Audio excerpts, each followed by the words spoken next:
ke-95, ngerujak bareng. Hari Minggu telah tiba. Yasmin sangat bersemangat, sebab ini adalah hari yang sangat ditunggu-tunggunya. Setelah sekian lama libur mengajar masak, akhirnya Yasmin bisa melakukan aktivitas itu lagi. Walaupun sebenarnya Ihsan tidak mengizinkan, tetapi karena ia kasihan melihat Yasmin yang murung, menunggu kehamilannya yang tidak pasti, akhirnya Ihsan terpaksa mengizinkannya, namun dengan syarat, tidak boleh membuat makanan yang sulit dan bertenaga. Sayang, nanti ingat ya, jangan capek-capek. Pokoknya abang marah kalau kamu sampai kecapean. Ucap Ihsan saat Yasmin sedang bersiap-siap. Seperti biasa ia menggunakan baju kebesarannya, yaitu chef jaket berwarna putih dan celana bahan berwarna hitam. Iya abang, saya Aang. Abang gak mau ikutan ke pondok? Tanya Yasmin, berpaling menatap Ihsan, sebab posisi Yasmin berada di depan cermin. Ihsan menggeleng. Enggak sayang, abang mau beres-beres. Cucian baju kita udah numpuk, rumah juga berantakan. Sahut Ihsan, sebab Ihsan memang tidak membolehkan Yasmin beres-beres rumah. Jadi di hari libur ia sendiri yang mengerjakan itu semua. Ya udah, kalau gitu aku pergi dulu ya bang. Yasmin meraih tangan Ihsan lalu menciumnya seperti biasa. Tidak lupa Ihsan juga membalasnya dengan mengecup kening Yasmin. Setelah itu ia pergi ke pondok. Di perjalanan ia bertemu dengan Cindy. Sebab Cindy juga ingin ikut belajar memasak. Dan Azmi juga sama seperti Ihsan. Beres-beres rumah, sebab Cindy tidak pandai beres-beres. Menyapu lantai saja tidak pernah bersih. Jadi pak suami harus ikut turun tangan dalam urusan rumah. Sesampainya di pondok, semua alat-alat dan bahan-bahan masakan sudah tertata rapi di atas meja. Sepertinya disiapkan oleh para santri. Di sana juga ada Agil dan Elvira. Dek, kau sendiri suamimu mana? Tanya Agil pada Yasmin. Bang Ihsan gak ikut mas. Dia beres-beres rumah. Sahut Yasmin apa adanya. Ah, masa sih? Paling nanti datang lagi seperti waktu itu. Tapi cuma berani memperhatikan dari kejauhan. Ucap Agil sambil terkekeh. Yasmin menggeleng. Kayaknya gak mungkin deh mas. Orang tadi cucian baju aja segunung. Hahaha. Kasian banget ya adikku sekarang. Jadi bapak rumah tangga. Ledeknya sambil terkekeh. Ya udah mas. Sekarang kita mulai aja kali ya. Takut keburu panas. Ucap Yasmin. Sebab acaranya seperti biasa. Diadakan di halaman pondok. Silakan. Sahut Agil lalu ia menjauh dari sana. Hanya tersisa Elvira dan Cindy yang menemani Yasmin. Assalamualaikum warahmatullahi wabarakatuh. Selamat pagi adik-adik semuanya. Sapa Yasmin. Waalaikumsalam warahmatullahi wabarakatuh. Pagi Kak Yasmin. Sahut mereka semua penuh semangat. Kini Yasmin sudah sangat dihargai di sini. Tidak lagi dipandang sebelah mata seperti dulu. Oke. Hari ini kita akan belajar membuat risol mayo. Saya yakin kalian pasti sudah pernah memakannya bukan? Kue satu ini sangat enak. Dan membuatnya juga cukup mudah. Hanya di bagian kulitnya saja yang cukup rumit. Dan butuh beberapa tips dan triknya agar tidak gagal. Nah sekarang langsung saja kita mulai. Kali ini masih seperti kemarin. Karena kalian semua baru belajar. Jadi kita buat yang versi ekonomi saja. Agar kalian bisa mengingat resepnya. Karena bahan-bahannya tidak banyak. Dan mudah dicari. Siap Kak Yasmin. Sahut semuanya. Oke. Pertama kita kupas telur rebusnya. Lalu 1 butir telur ini. Kita belah menjadi 6. Kemudian untuk sosisnya. Kita potong jadi 6 bagian juga. Dan yang terakhir mayones. Dicampur dengan susu kental manis. Lalu diaduk rata. Semua anak-anak itu pun mengikuti arahan dari Yasmin. Mereka menyimak semuanya dengan serius. Oke. Selanjutnya. Kita buat adonan kulitnya. Siapkan wadah. Masukkan 1 kilogram terigu. Nah yang kita pakai kali ini terigunya yang protein sedang ya. Tambahin garam, 2 sendok teh. Kemudian kita tambahin air. Sedikit demi sedikit.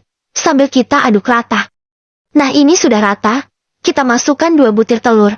Kemudian diaduk rata lagi. Lalu 6 sendok makan minyak goreng. Dan aduk rata lagi. Yang terakhir baru kita saring. Agar adonan yang dihasilkan bagus. Tidak bergerindil. Semuanya sudah selesai mengikuti arahan Yasmin. Oke, adik-adik, yang harus kalian ingat, tekstur akhir adonannya seperti ini ya. Tidak terlalu encer, namun juga tidak kental. Untuk memastikan apakah ini teksturnya sudah pas, sekarang kita coba panggang satu dulu di teflon. Yasmin memanaskan teflonnya, lalu mengolesnya tipis dengan minyak. Kemudian memasukkan satu centong kecil adonan ke dalam teflon, dan menggoyangkannya, hingga permukaan teflonnya penuh. Nah, ini kita panggang dengan api paling kecil saja, sampai adonannya matang. Dan tipsnya agar adonan tidak gampang sobek, kita memanggangnya, sampai benar-benar matang. Karena kalau masih setengah matang, saya bisa pastikan, adonannya akan lengket, dan mudah sobek. Ciri-ciri kulit risol yang matang adalah, bagian sisi-sisinya mengering seperti ini. Kalian tidak perlu takut yang bagian tengahnya ikut kering. Sebab adonan tengah ini, proses pematangannya sedikit lebih lama, jadi meskipun yang pinggir kering, bagian tengah tetap bagus.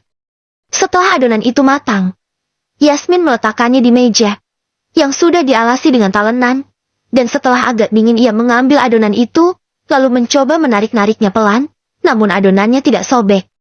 Nah, adik-adik, jika kematangannya pas, maka hasilnya akan seperti ini, lentur dan tidak mudah sobek. Sekarang kita coba beri isian, untuk memastikan ketebalannya. Nah, isiannya kita letakkan di sisi sini. Pertama potongan telur rebus, kemudian potongan sosis, yang terakhir, mayones yang sudah kita campur dengan susu tadi. Lalu kita coba lipat. Jika bagian lipatan kulitnya pecah, itu artinya kulitnya masih terlalu tebal, dan adonannya masih terlalu kental. Maka boleh ditambahkan sedikit air lagi. Namun jika hasilnya bagus seperti ini, itu artinya semuanya sudah pas. Penjelasan Yasmin sangat jelas, membuat anak-anak itu kagum padanya. Di sisi lain Yasmin memang lemah, tapi ia juga sangat ahli di bidangnya. Jadi jangan pernah meremehkan profesi seseorang, karena kita merasa lebih hebat darinya. Dia memang tidak ahli di pekerjaan kita, namun semua orang punya keahliannya masing-masing. Yang merasa lebih pintar pun belum tentu ahli di profesi orang lain, jadi mari kita saling menghargai, satu sama lain, sebab semua orang itu sama, semuanya ahli di bidangnya masing-masing. Setelah 2 jam berlalu, kini semuanya sudah selesai. Per kelompok menghasilkan 85 pieces risol mayo, dengan ukuran teflon 18 cm. Jadi seperti membuat pastel waktu itu. Risol mayo sangat menumpuk, di sini terlihat seperti surganya risol. Kue itu pun dibagikan kepada para santri dan santriwati. Lalu Yasmin juga mengambil beberapa kue itu, dan dimasukkannya ke dalam 3 box. Mas, ini buat Abah sama Umi. Dan yang ini buat Cindy. Yang ini mau aku bawa pulang ya. Ucap Yasmin, sembari menyerahkan box itu pada Agil dan Cindy. Iya kalau gitu Mas pulang dulu ya. Ucap Agil. Mas, aku pinjam Mbak Elvira ya. Soalnya mau ngerujak di rumah. Beberapa hari yang lalu aku pesan buah di online. Sekarang udah datang. Ini buah langka soalnya katanya nggak ada di sini. Agil hanya mengangguk. Ia tahu ibu hamil memang suka ngerujak. Mereka pun berjalan pulang. Cindy juga ikut dengan Yasmin. Setelah mengantarkan kue itu pada Azmi, jadi ceritanya mereka ingin ngerujak bertiga. Assalamualaikum, teriak Yasmin saat tiba di rumah. Waalaikumsalam, sahut Ihsan. Laki-laki itu hanya mengenakan kaos rumahan saja. Rambutnya pun terlihat basah, sepertinya Ihsan sudah selesai beres-beres dan mandi. Ada Mbak Elvira sama Cindy, ayo masuk. Ucap Ihsan ramah. Iya bang, kami mau ngerujak bareng boleh kan? Ucap Yasmin sambil berjalan masuk.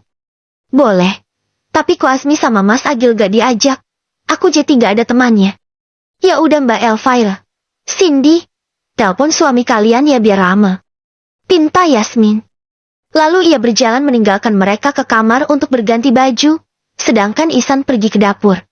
Ia membuatkan minum dan menaruh kue yang dibawa Yasmin ke dalam piring. Agil dan Azmi sudah datang. Yasmin sudah selesai berganti baju. Ihsan juga sudah selesai membuatkan minum. Mereka semua berkumpul di ruang tamu. Bang, tadi ada yang antar paket kan? Mana itu isinya buah yang mau kita buat rujak? Ucap Yasmin. Tadi saat Yasmin masih di pondok memang ada kang paket yang mengantarkan pesanan Yasmin. Paket itu Kak, seharga 100.000 dengan ongkirnya, sebab ia membeli dari pulau lain. Tapi Ihsan juga tidak tahu apa yang dipesan istrinya. Ihsan berdiri dan mengambilkan paketan itu. Bungkusannya tidak terlalu besar. Tidak lupa ia juga mengambilkan gunting, agar mudah membukanya. Ini sayang, ucap Ihsan, seraya menyerahkan paketan itu. Makasih abang, ucap Yasmin dengan senyuman sumringah.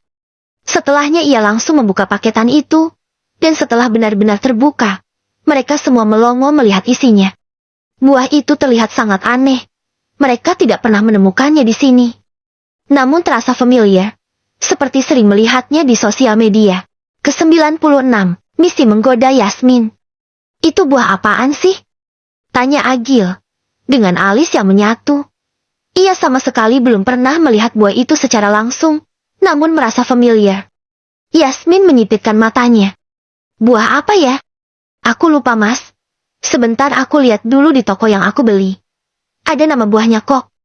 Ucap Yasmin, lalu buru-buru mengambil ponselnya. Buah itu ukurannya kecil, namun tidak terlalu kecil banget. Warnanya hijau dan berduri. Oh, ini dia namanya buah kecubung mas. Beritahu Yasmin. Setelah melihat nama buah itu, Agil menyikut perut Ihsan. San, kok kayak familiar ya? Coba browsing dulu di internet. Soalnya ini yang mau ngerujak para ibu hamil. Aku takut buah berbahaya. Ucap Agil, terlihat khawatir, karena Elvira juga ingin ikut memakan buah itu. Namanya juga Bumil, pasti langsung ngiler kalau melihat makanan aneh, apalagi ini buah, dan mereka ingin membuat rujak.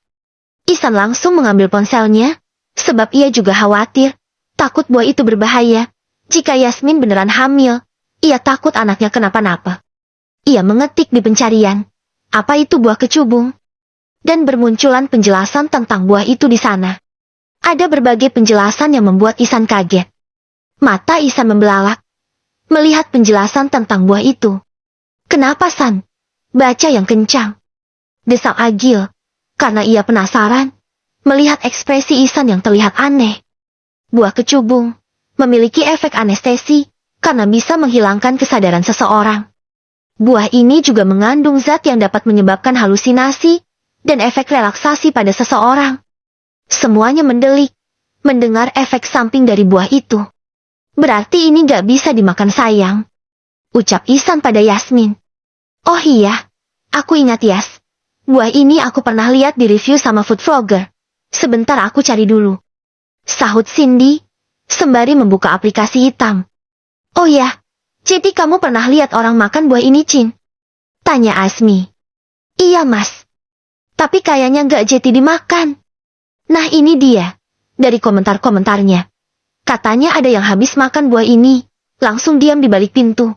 Pas ditanya jawabnya, aku kan cicak. Jadi dia berhalusinasi jadi cicak. Terus ada juga yang habis makan ini, langsung naik ke atas pohon yang tingginya cuma 1/2 meter, tapi teriak-teriak minta dibawain tangga. Katanya tinggi banget. Jelasin dicekikikan, sambil membaca komentar di sana. Yasmin malah berbinar, sepertinya anak ini malah semakin penasaran. Sebentar-sebentar, katanya bisa membuat halusinasi. Berarti cuma seperti mabuk gitu aja bang efek sampingnya. Gak apa-apa kali makan buah ini, soalnya gak bikin mati. Malah enak, bisa bikin rileks juga kan? Ucap Yasmin santai. Ihsan menggeleng cepat. Enggak. Pokoknya enggak boleh. Tegasnya dengan ekspresi serius. Gak apa-apa, nyicip doang bang. Nih Mbak Elvira. Cindy, ayo kita cobain. Kalaupun ini bisa bikin mabuk, ini mabuk versi halal Cin. Bujuk Yasmin dengan wajah yang menjengkelkan. Azmi mempelototi Cindy. Ia memberikan isyarat bahwa ia tidak mengizinkan Cindy memakan buah itu. Untungnya Cindy jadi takut. Sebab ia memang nurut pada Azmi, tidak seperti Yasmin yang suka membantah Ihsan. Sedangkan Elvira langsung dipeluk oleh Agil. Ia menenggelamkan wajah Elvira di dadanya, agar istrinya itu tidak ngiler melihat buah itu. Karena yang namanya Bumil, jika sudah kepingin kalau dilarang bisa ngambek. Ihsan merebut buah yang dipegang Yasmin, lalu mengembalikan buah itu ke dalam bosnya. Abang gak ngizinin kamu makan buah ini Yasmin. Takut membahayakan anak kita. Bentaknya, lalu Ihsan membawa buah itu ke depan, dan membuangnya ke tempat sampah. Uang 100.000 jeti terbuang sia-sia, sebab buah itu berakhir di tempat sampah. Namun Ihsan tidak punya pilihan, sebab jika dimakan, justru akan lebih merugikan lagi. Bisa-bisanya Yasmin main cakau buah itu. Padahal ia tidak membaca deskripsinya. Mungkin karena ia sudah ngiler. Jeti langsung cakau tanpa berpikir panjang. Untung Ihsan bukan suami yang perhitungan. Yasmin menatap Ihsan dengan mata yang sudah berkaca-kaca. Abang jahat. Aku sudah lama nunggu buah itu, datang malah dibuang. Pekik Yasmin, lalu ia berlari ke kamar. Brek. Ia membanting pintu itu sangat keras, lalu menguncinya dari dalam. Semuanya geleng-geleng melihat tingkah Yasmin. Tadi pas di pondok pinter banget, kelihatannya kayak orang waras. Aku sampai kagum liatnya. Pas di rumah Oleng lagi, emang gak ada obat ini anak satu. Gumam Agil sambil terkekeh. Karena saat memasak tadi, Yasmin memang terlihat seperti orang benar. Namun saat kembali ke rumah, ia kembali lagi ke setelan pabrik, yaitu Yasmin yang oleng. Azmi dan Cindy tidak berani berkomentar. Mereka hanya diam melihat drama rumah tangga, Ustan Sisan. Sementara Ihsan kembali duduk di sofa, ia mengusap wajahnya kasar. Yasmin, kok bisa kayak gini sih? Aku pusing mas, beneran pusing. Ini gimana cara bujuknya ya? Kayaknya pintu kamarnya dikunci lagi dari dalam. Ucap Ihsan lemas. Tadi dia mau ngerujak kan? Gimana kalau kamu beliin buah aja? Buat dia ngerujak. Sekalian dibeliin makanan. Usul Agil. Ihsan mengangguk setuju. Iya juga sih, tapi dompetku ada di kamar mas. Gimana cara ngambilnya? Udah gak usah mikirin itu. Pakai uangku aja gak apa-apa. Sahut Agil. Ya udah, tapi nanti ku ganti ya mas. Soalnya Yasmin kalau jajan atau makan harus banyak. Udah terserah kamu aja. Sahut Agil, lalu tiga laki-laki itu pergi. Mereka mencari makanan sekaligus mencari buah-buahan untuk ngerujak, sedangkan para istri diminta untuk berdiam di sana, untuk menjaga Yasmin. Setelah beberapa saat, para suami sudah pulang. Mereka membawa beberapa bingkisan, ada bahan-bahan makanan mentah, dan buah-buahan. Dek, buahnya tolong dibersihkan, dan dipotong-potong dulu ya. Ucap Agil, sembari menyerahkan kresek berisi buah, dan bahan-bahan bumbu rujak, pada Elvira. Setelah itu Agil kembali pergi, karena ingin meminjam kompor portabel, yang biasa dipakai Yasmin mengajar masak di pondok. Kebetulan di pondok ada banyak kompor itu. Agil membawa 3 kompor ke rumah Ihsan. Mereka semua sibuk dengan tugasnya masing-masing. Elvira dan Cindy membuat rujak, sedangkan para laki-laki menyiapkan bahan-bahan makanannya. Tapi Yasmin masih diam di kamar. Ia sama sekali tidak penasaran dengan orang-orang yang ada di ruang tamu. Sebenarnya penasaran, tapi ia gengsi untuk keluar.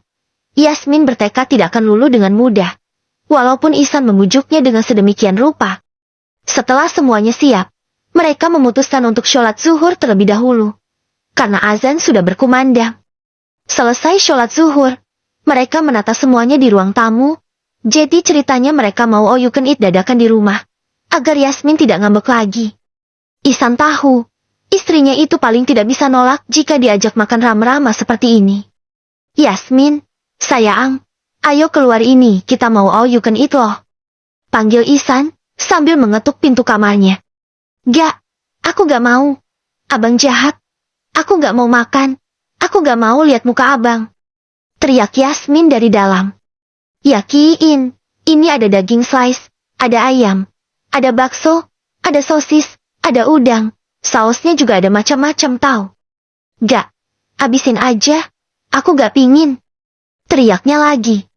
Tetapi sebenarnya yang terjadi di dalam. Yasmin memegangi perutnya, yang dari tadi sudah bunyi-bunyi, sebab ia hanya sarapan tadi pagi. Aduh, ini perut lapar banget, mana bau makanan di luar menggoda banget lagi.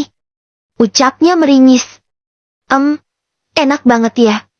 Ini rasanya benar-benar. Gak ada duanya. Ucap Agil sedikit kencang, agar Yasmin dapat mendengarnya. Iya, mana ada rujak buah juga. Ada buah mangga, kedongdong, belimbing, jambu kristal. Enak banget buahnya seger-seger.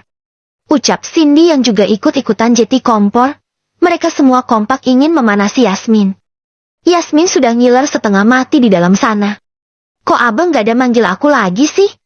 Dibujukin lagi kek? Biar aku bisa keluar dengan alasan dipaksa. Soalnya malu banget kalau aku main keluar-keluar aja.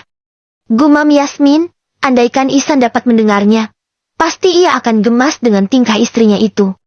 Ya ampun, ini sosisnya enak banget ya. Ini kan sosis yang pernah viral waktu itu. Sosis jumbo yang ada kejunya. Mana kejunya muntrat-muntrat lagi pas digigit. Saking lumernya. Kini giliran Ihsan yang jadi kompor. Mereka semua sudah senyum-senyum. Membayangkan ekspresi Yasmin di dalam sana. Pasti anak itu sudah ngiler setengah mati. Tapi gengsinya aja yang masih gede. Gumam Agil pelan sambil terkekeh. Iya mas, pasti sudah ngecas-ngecas itu anak. Timpal Ihsan. Ternyata Ihsan juga bisa usil. Saat sudah kehabisan cara membujuk Yasmin. Sayang, aku suapin yuk. Nih enak banget. Daging slice dipakein saus barbeque. Makanya pakai daun selada ya, biar makin enak. Tambah Azmi. Ia benar-benar menyuapi Cindy agar mendalami perannya. Karena Azmi tidak bisa berakting seperti ini, membuat Cindy salting parah. Karena Azmi tidak pernah semanis ini. Tuh Cindy aja disuapin sama Ustaz Azmi. Aduh, kok aku rugi banget ya, pakai ngambek-ngambek kayak gini. Abah Aang, panggil aku lagi dong. Aku juga pingin makan disuapin sama abang. Gumam Yasmin dalam hati. Yasmin masih diam di kamar. Dan orang-orang di ruang tamu, terus-terusan memanasinya. Ihsan pun juga diam. Ia tidak mau lagi membujuk Yasmin. Ia ingin istrinya itu keluar sendiri. Ihsan ingin tahu sekuat apa iman Yasmin, jika digoda dengan makanan. Ceklek. Tiba-tiba pintu kamar terbuka. Mereka semua setengah mati menahan tawa. Ihsan saja perutnya sampai terasa kaku. Karena ingin tertawa tetapi ditahan. Bahkan tersenyum saja tidak berani. Takut Yasmin malu. Dan kembali mengurung diri. Yasmin keluar. Dan duduk di hadapan kompor yang ada di hadapan Ihsan. Karena yang lainnya juga duduk saling berhadap-hadapan. Abang kok makan gak ngajak-ngajak sih? Ucap Yasmin basa-basi. Sepertinya ia lupa atau pura-pura lupa. Jika tadi Ihsan sudah membujuknya. Ihsan melirik ke arah Yasmin. Tapi tangannya fokus, membolak-balik, daging, ayam, sosis, udang, dan bakso yang sedang digrillnya. Abang juga belum ada makan kok. Ini baru juga digrill. Sahut Ihsan. Yasmin menautkan alisnya. Terus yang katanya sosis yang viral itu tadi mana? Katanya tadi abang makan itu. Hahaha. Semuanya tergelak, karena tidak mampu lagi menahan tawa. Belum dimakan kok sayang. Ini masih digrill. Sahut Ihsan sambil terkekeh. Ternyata dia kena juga San. Sok-sok gak mau, tapi ngiler. Ledek Agil. Oh, jadi tadi abang makannya cuma bohongan aja. Ih, abang jahat banget sih. Omel Yasmin. Udah gak usah marah-marah lagi. Kalau lapar makan aja gak usah gengsi. Sahut Ihsan. Akhirnya mereka semua makan bersama. Dan saling bersuap-suapan dengan pasangan masing-masing. Sebenarnya tadi Yasmin juga mengajak Mila ke sini. Namun anak itu menolaknya. Ia takut hanya jeti nyamuk di sini. Karena teman-temannya sudah pada bersuami. Mana suami mereka pada baik-baik. Dan perhatian pada istrinya. Mila takut baper melihat kemesraan mereka. Ke-97, jiwa-jiwa preman. Keesokan harinya. Pagi-pagi selesai sholat subuh. Seperti biasa, Yasmin sudah berada di dapur. Ia ingin membuat makanan untuk sarapan. Pagi ini Ihsan meminta dibuatkan sayur ESM, tempe tahu goreng, ikan asin goreng, serta sambal terasi. Dengan senang hati Yasmin membuatkan makanan itu untuk suaminya. Meskipun sikapnya masih kekanak-kanakan. Namun jika urusan perut Ihsan selalu kenyang. Karena Yasmin memang sangat pintar memasak. Saat Yasmin sedang memasak, Ihsan beres-beres. Mereka berbagi tugas rumah tangga. Ihsan menyapu dan juga mengepel lantai, serta mencuci baju, sebab ia takut baju kotor menumpuk lagi seperti kemarin. Karena 1 minggu tidak dicuci. Untung menyuci hanya menggunakan mesin cuci, bukan pakai tangan. Coba aja nyucinya pakai tangan bisa, encok dia. Karena nyuci terlalu banyak. Padahal sebelumnya, Ihsan sama sekali tidak pernah mengerjakan pekerjaan rumah. Namun setelah pindah ke rumah ini, ia jadi ikut mengurus urusan rumah, apalagi setelah tahu Yasmin hamil. Sebenarnya Ihsan juga bisa membayar pembantu. Tetapi ia tidak ingin ada orang lain yang ikut tinggal bersama mereka. Ia hanya ingin tinggal berduaan saja dengan Yasmin. Jadi ia lebih memilih mengerjakan pekerjaan rumah sendiri. Selesai beres-beres, Ihsan duduk di sofa ruang keluarga. Yasmin yang sudah selesai memasak pun menyusul suaminya. Abang, capek ya habis beres-beres? Tanya Yasmin, karena ia melihat nafas Ihsan tidak beraturan, dan wajahnya pun dibasahi keringat. Ihsan tersenyum. Sedikit sayang, sahutnya. Ya udah sini aku pijitin dulu. Ucap Yasmin, dan langsung memijit pundak Ihsan. Ihsan hanya dia merasakan pijitan Yasmin. Ia senang ternyata Yasmin juga bisa memberinya perhatian. Semakin kesini rasa cinta Yasmin memang terlihat semakin dalam pada Ihsan. Meskipun ia masih dingin, namun ia sudah tidak gengsi lagi menunjukkan perhatiannya pada Ihsan. Bang, kita kan 1 minggu lagi periksa ke dokter. Kalau ternyata aku gak hamil, abang kecewa gak? Tanya Yasmin tiba-tiba. Ternyata ia masih memikirkan hal itu. Namanya juga perempuan. Pasti ia khawatir. Yasmin tidak sanggup jika harus melihat Ihsan kecewa. Insya Allah enggak sayang. Kalau belum rezeki gak apa-apa kok. Nanti kita bisa buat lagi. Sahut Ihsan setengah menggoda Yasmin. Padahal dalam hatinya ia pasti kecewa. Alarm peringatan sudah berbunyi di kepala Yasmin. Entah kenapa akhir-akhir ini, ia kurang bergairah dengan masalah satu itu. Abang, gak usah ngomong gitu ah. Nanti malah ngajakin ke kamar lagi. Mending kita sarapan aja yuk. Aku udah masak makanan yang abang minta. Ucap Yasmin mengalihkan pembicaraan. Ia takut Ihsan meminta jatah, sebab sudah lama puasa, lalu ia mengajak Ihsan ke dapur. Sekarang mereka hanya sarapan berdua, dan selalu berjalan lancar, karena tidak ada lagi Agil, yang suka mengajak ribut Yasmin. Di rumah Cindy dan Azmi, 2 orang itu juga sama. Cindy memasak, Azmi menyapu, ngepel dan nyuci. Bedanya Azmi mencuci baju menggunakan tangan, dan benar apa kata Yasmin waktu itu. Sudah 1 minggu ini, Cindy masih memasak ayam bakar. Jadi setiap kali makan, mau sarapan, makan siang, makan malam, menunya sama yaitu ayam bakar. Sebenarnya Azmi sudah sangat-sangat bosan.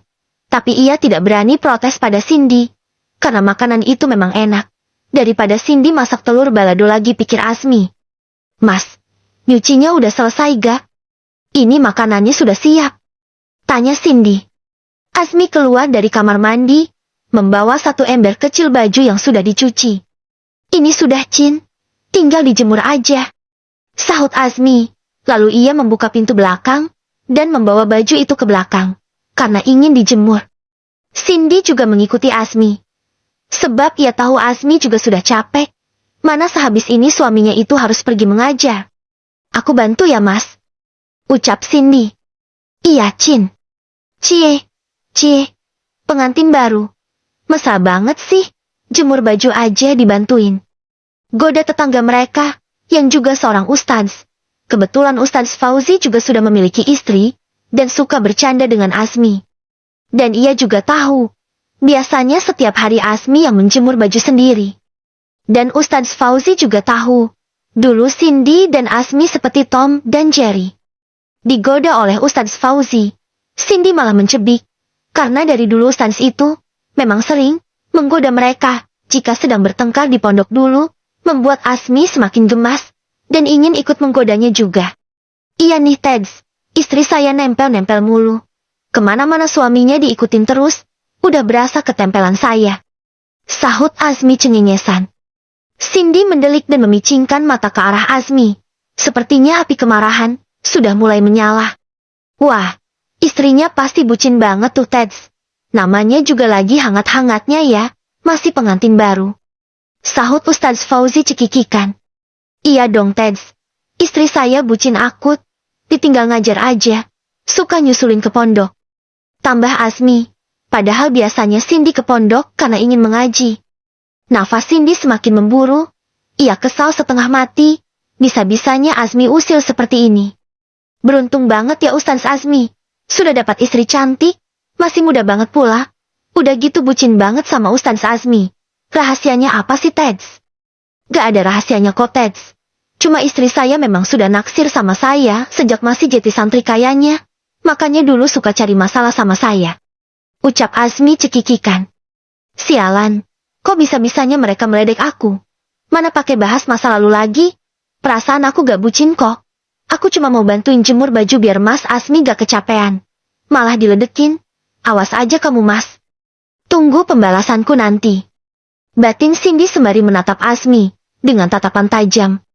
Selesai menjemur baju, Azmi dan Cindy masuk ke dalam rumah. Azmi berjalan dengan santainya, sedangkan Cindy berjalan ke kamar mandi karena ingin buang air kecil. Selesai dari kamar mandi, Cindy mencari keberadaan Azmi, dan ternyata laki-laki itu sedang rebahan di kasur karena ingin meluruskan pinggangnya yang terasa pegal. "Oh, rupanya kamu di sini, Mas," ucap Cindy sambil tersenyum licik. Jiwa-jiwa preman Cindy keluar lagi. Gara-gara tadi diledek habis-habisan oleh Azmi. Cindy bukan tipe perempuan yang suka ngambek jika sedang marah. Tapi ia tipe orang yang akan membalas secara instan jika sudah terlalu emosi. Azmi menoleh ke arah sumber suara. Namun matanya langsung terbelalak. Karena melihat Cindy yang sudah siap untuk menerjangnya, belum sempat Azmi menghindar. Bruk! Cindy sudah mendarat di atas tubuh Azmi, lalu dengan cepat ia memiting leher Azmi. "Cin, ampun Cin, tadi Mas cuma bercanda," ucap Azmi meringis, karena tubuhnya terasa sakit. Cindy malah tersenyum licik. "Terus kamu mau apain Mas?" Azmi jadi ngeri sendiri karena ia baru tahu. Cindy sangat ganas. Sepertinya ia lupa siapa istrinya yang dulu. "Mau kasih Mas Azmi pelajaran, biar gak songong lagi," jawabnya. Azmi benar-benar tidak bisa bergerak, karena Cindy juga menindih badannya. "Ampun Cin, Mas janji gak usil lagi. Kamu jangan apa-apain Mas ya. Nanti kalau Mas mati kamu jadi janda loh. Kan belum ditusuk Cin." "Masa udah jadi janda aja? Masa jadi janda perawan kan gak lucu," ucap Azmi, tapi sambil terkekeh. Karena ia justru merasa lucu dengan tingkah Cindy yang barbar seperti ini. "Oke aku lepasin. Tapi ingat jangan usil lagi," tegas Cindy. Sebenarnya ia juga tidak tega pada Azmi. Azmi menghembuskan nafas lega, karena tadi ia kesulitan bernafas, karena ditimpa oleh Cindy. "Mau lagi gak?" tanya Cindy dengan tatapan sinis. Tapi sebenarnya dalam hatinya ia tertawa, karena berhasil membuat Azmi takut. "Ampun Cin, badan Mas jadi sakit semua ini, gara-gara kamu," sahut Azmi meringis. "Makanya jangan berani-berani, kayak gak ingat aja yang dinikahin ini siapa, mantan preman ini," ucap Cindy songong, seraya menepuk-nepuk dadanya. Di sore harinya, Yasmin dan Cindy pergi mengaji bersama. Mereka pergi hanya berjalan kaki saja. "Cin, ada tukang cilok tuh. Kita beli cilok dulu yuk," ajak Yasmin. Cindy hanya mengangguk, dan ikut membeli 2 bungkus cilok. Sedangkan Yasmin membeli 4 bungkus cilok, karena perutnya memang sekarung itu. Selesai membeli cilok, mereka langsung pergi ke masjid, dan mengaji menghampiri suami masing-masing. "Kamu bawa apaan itu sayang?" tanya Ihsan. "Oh ini cilok bang, tadi aku beli di jalan," sahut Yasmin. Cilok itu masih utuh, belum ada yang dimakannya, karena masih panas. "Ya udah, kita ngaji dulu, nanti selesai ngaji baru makan ciloknya," ajak Ihsan. Cindy juga duduk di hadapan Azmi. Ia sudah tidak marah lagi pada suaminya itu. "Cin, kamu mau ngaji?" tanya Azmi, karena tadi pagi Cindy masih haid. "Iya Mas, kan aku sudah ada di sini," sahut Cindy. Akhirnya mereka pun mengaji seperti biasanya. Selesai mengaji, Azmi mendekatkan mulutnya ke kuping Cindy. "Nanti malam siap-siap ya sayang. Pokoknya Mas pulang dari masjid, kamu sudah harus siap, pakai baju dinas. Kita akan melakukan malam pertama di malam ini," bisik Azmi. "Siap Mas," sahut Cindy penuh semangat. Ke-98, butuh kehangatan. Selesai mengaji, Yasmin dan Cindy mencari Mila. Mereka tahu sahabatnya itu masih bersedih sebab Cindy tahu sebesar apa rasa cintanya pada Ustadz Hanan. Kenapa Cindy bisa tahu? Karena dulu Cindy juga menjadi saingan Mila, merebutkan Ustadz Hanan. Tapi siapa sangka Cindy malah berjodoh dengan Ustadz Azmi yang dulu sangat dibencinya. "Kira-kira Mila di mana ya Yas?" tanya Cindy pada Yasmin. Yasmin terlihat berpikir. Ia mencoba mengingat-ingat kembali, biasanya sahabatnya itu berada di mana. Coba kita cari di kebun pondok aja dulu Cin, soalnya dia sering nongkrong di sana," usul Yasmin, sebab mereka semua sama, jika sedang bersedih, selalu berdiam diri di tempat itu. Karena tempatnya sepi dan sangat nyaman.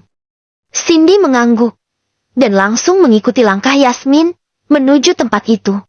Sementara para suami yang melihat dari jendela kaca langsung panik. Sebenarnya hanya Ihsan saja yang panik, tetapi ia mengajak Azmi untuk mengikuti mereka berdua.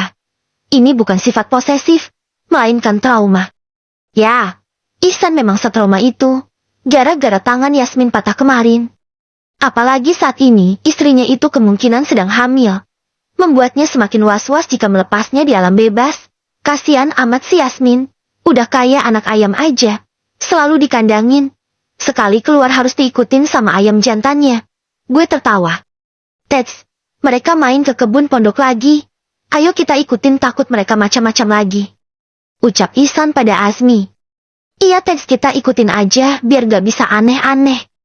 Sahut Azmi cepat. Akhirnya dua orang itu benar-benar membuntuti istri mereka.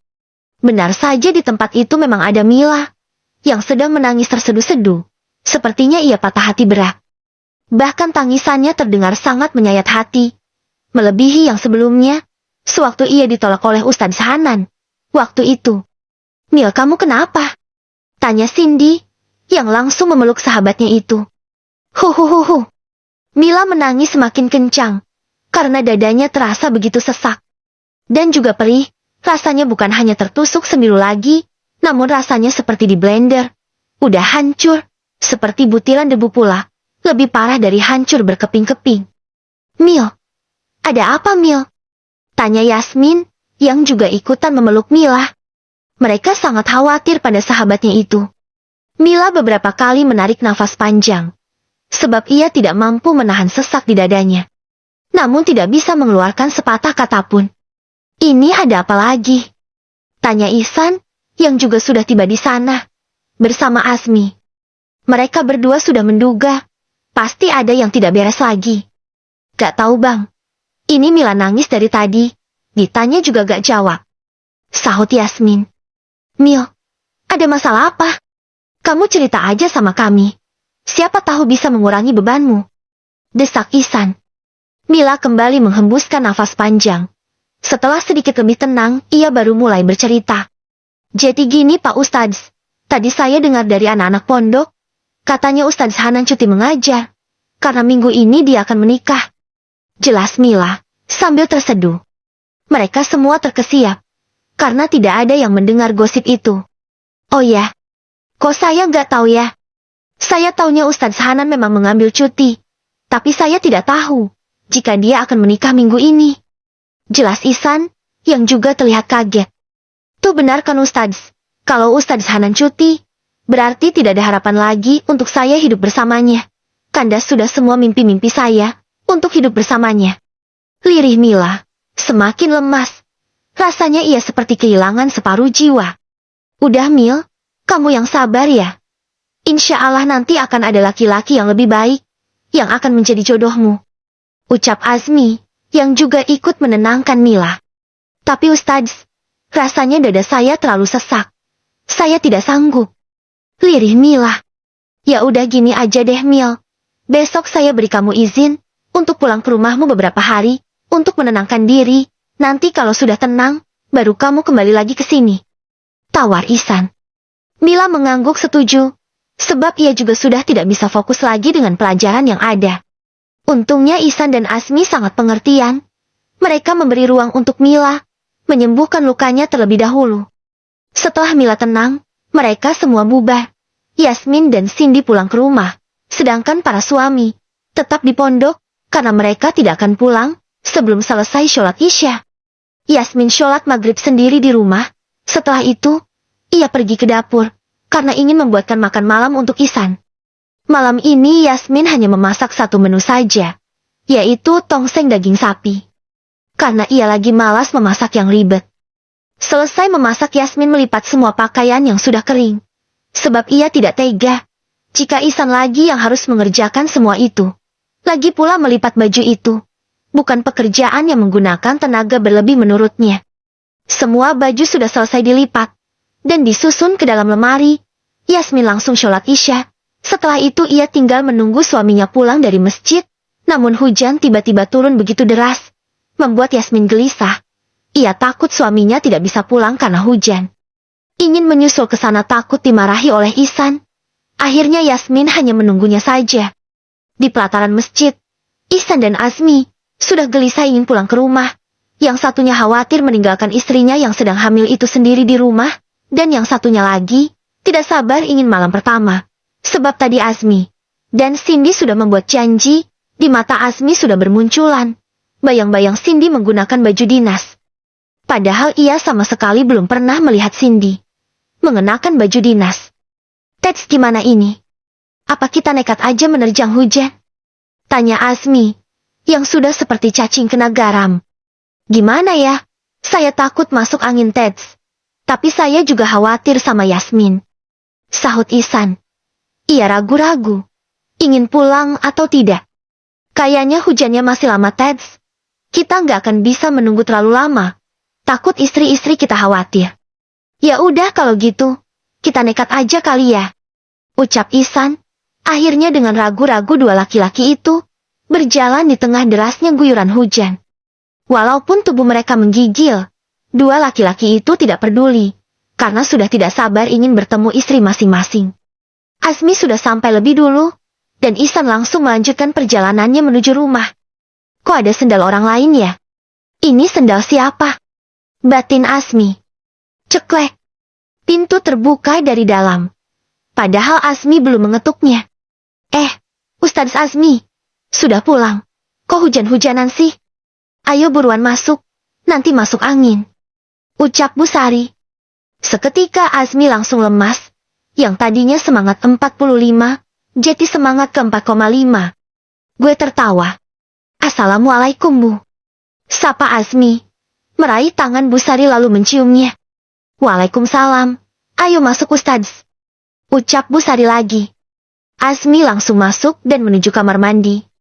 "Cin, itu suaminya dibawain handuk sana," perintah Bu Sari. Cindy yang baru habis sholat itu langsung berdiri dan membawakan handuk, sekaligus baju ganti untuk Azmi. "Mas, buka pintunya. Ini aku bawain baju ganti," panggil Cindy dari depan pintu. Azmi hanya membukanya sedikit dan mengeluarkan tangannya saja untuk mengambil baju itu, lalu menutup pintunya kembali. Setelah beberapa saat, Azmi keluar dari kamar mandi dengan pakaian lengkap. Ia duduk di ruang tamu, sebab di sana ada Pak Fadli, sedangkan Cindy dan Bu Sari sedang memasak di dapur. Azmi menyalami ayah mertuanya, lalu duduk di sana. "Ayah, gimana kabarnya?" tanya Azmi basa-basi. "Alhamdulillah baik, Nak," sahut Pak Fadli. Cindy datang ke ruang tamu. Ia membawakan 2 gelas teh panas dan beberapa potong kue bolu yang tadi dibawakan oleh orang tuanya. Ia meletakkan teh itu di hadapan ayahnya dan Azmi. "Mas, tehnya diminum dulu ya, biar badannya hangat," ucap Cindy lembut. Tapi gadis itu tersenyum kecil, sepertinya ia senang melihat wajah lemas Azmi, karena gagal unboxing lagi. "Iya, Cin, terima kasih," ucap Azmi dengan senyum terpaksa. Cindy rasanya ingin tertawa, sebab ia tahu apa yang dirasakan Azmi. Memang istri kurang ESM juga Cindy ini. Bisa-bisanya ia senang di atas penderitaan suaminya. Tidak lama setelah itu, Cindy keluar lagi membawa makanan. Karena mereka ingin makan malam, mata Azmi berbinar, sebab menu kali ini tidak ayam bakar lagi, tapi rendang daging sapi, serta sambal goreng kentang, dan mie goreng. Sepertinya itu masakan Bu Sari. Setelah semuanya siap, Cindy langsung mengambilkan makanan untuk Azmi. Kali ini ia sudah pintar tidak seperti dulu lagi yang harus disuruh dan dibentak-bentak oleh ibunya. "Makan yang banyak ya, Mas," ucap Cindy, sembari menyerahkan piring berisi makanan pada Azmi. "Iya, Cin, makasih," sahut Azmi. Bu Sari dan Pak Fadli senyum-senyum melihat perlakuan manis Cindy. "Masya Allah, anak ibu udah jadi istri solehah, sudah pintar melayani suaminya," puji Bu Sari. "Iya dong, Bu. Aku kan pingin jadi istri yang baik buat Mas Azmi," sahut Cindy, sambil tersenyum. "Oh iya, Nak Azmi, malam ini ayah sama ibu nginap di sini boleh kan? Soalnya mau pulang hujan," ucap Bu Sari sambil makan. Azmi mengangguk, mana mungkin ia mengusir mertuanya. "Iya, Bu, boleh, tapi kasurnya cuma ada 1. Nanti ibu sama Cindy tidur di kamar, saya sama ayah tidur di sini," Gak apa-apa kan ya? Ucap Asmi. Sebab kasur di kamar hanya muat untuk 2 orang. Iya nak Asmi gak apa-apa. Sahut Pak Fadli. Oh iya, Cindy gimana sekarang sama kamu? Baik gak nak? Sudah bisa masakin kamu gak? Tanya Bu Sari lagi. Alhamdulillah bisa Bu. Masakannya enak gak? Enak Bu, enak banget kok. Bu Sari mendelik tidak percaya. Sebab yang ia tahu, Cindy tidak bisa memasak. Oh ya, emangnya Cindy biasanya masak apa? Ayam bakar Bu. Sahut Azmi sambil tersenyum. Selain ayam bakar apa lagi? Cuma ayam bakar aja Bu. Bu Sari menautkan alisnya. Maksudnya gimana? Cindy cuma bisa masak satu masakan. Yaitu ayam bakar. Apa kamu tiap hari makan dengan menu yang sama? Azmi mengangguk. Iya Bu. Jawabnya cengengesan. Seketika Bu Sari dan Pak Fadli tepuk jidat. Astagfirullahalazim Cindy. Kasian banget Asmi tiap hari makan makanan yang sama. Pasti dia bosen. Ucap Bu Sari gregetan. Cindy menggeleng cepat. Enggak kok Bu. Mas Asmi gak pernah bilang bosen kok. Iya dia gak enak sama kamu Cin. Gini nih. Kalau otaknya cuma 1/4. Masa suaminya dimasakin menu yang sama tiap hari? Ampun dah anak kita ini ya. Untung suaminya sabar. Coba kalau suaminya gak sabaran. Bisa-bisa udah lama ditendang. Omel Bu Sari. Ya maaf. Aku gak tahu. Habisnya Mas Azmi gak pernah komplain. Sahut Cindy. Iya gak apa-apa kok Cin. Nanti kamu bisa belajar masak yang lain kok. Ucap Azmi mengelus punggung Cindy. Harusnya kamu jangan terlalu baik sama Cindy nak. Anak ini gak peka. Harus dikasih tahu. Kalau dilembekinnya gak bakalan pinter dia. Iya Bu. Sahut Azmi. Di rumah Ihsan dan Yasmin. Yasmin segera berlari menuju pintu. Karena mendengar ketukan pintu. Ia tahu itu pasti suaminya. Ceklek. Yasmin langsung malu melihat Ihsan pulang basah kuyup. Ya ampun abang. Kok hujan-hujanan sih? Pasti dingin banget kan? Ayo masuk. Ucapnya. Dengan mata berkaca-kaca. Entah kenapa mood Yasmin suka berubah-ubah seperti ini. Kadang malu, kadang emosi, kadang pingin ngamuk-ngamuk tidak jelas. Abang mau langsung mandi ya sayang. Takut masuk angin. Sahut Ihsan, lalu ia langsung masuk ke kamar mandi yang ada di kamar. Sedangkan Yasmin pergi ke dapur. Ia membuatkan teh hangat untuk Ihsan. Selesai mandi, Ihsan langsung menuju dapur. Sebab ia tahu Yasmin pasti berada di sana. Dan benar saja. Yasmin sedang menyiapkan makan malam untuk mereka. Bang, ini teh hangatnya diminum dulu ya. Habis itu kita langsung makan, biar abang bisa langsung istirahat. Ucap Yasmin, seraya meletakkan 1 gelas teh hangat. Ihsan langsung mengambil teh hangat itu, lalu meminumnya. Kemudian mereka langsung makan malam. Selesai makan, Yasmin mengajak Ihsan ke kamar, untuk beristirahat. Di luar hujan masih sangat deras. Membuat cuaca di dalam rumah terasa sangat dingin. Yasmin pun memeluk erat tubuh Ihsan untuk mencari kehangatan, dan malam ini ia juga tidak mau lagi. Sayang, kalau abang minta jatah boleh. Biar hangat. Soalnya dari tadi dingin banget, kita juga belum pernah malam pertama kan di rumah ini. Ucap Ihsan, ia tahu malam ini suasananya sangat pas, sebab akhir-akhir ini, Yasmin jarang mau tidur dengannya. Boleh bang? Sahut Yasmin, karena ia juga sedang butuh kehangatan.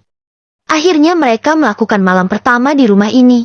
Sedangkan Azmi dan Cindy malah gagal unboxing lagi. Sepertinya nasib baik hanya berpihak pada Ihsan, dan belum berpihak pada Azmi.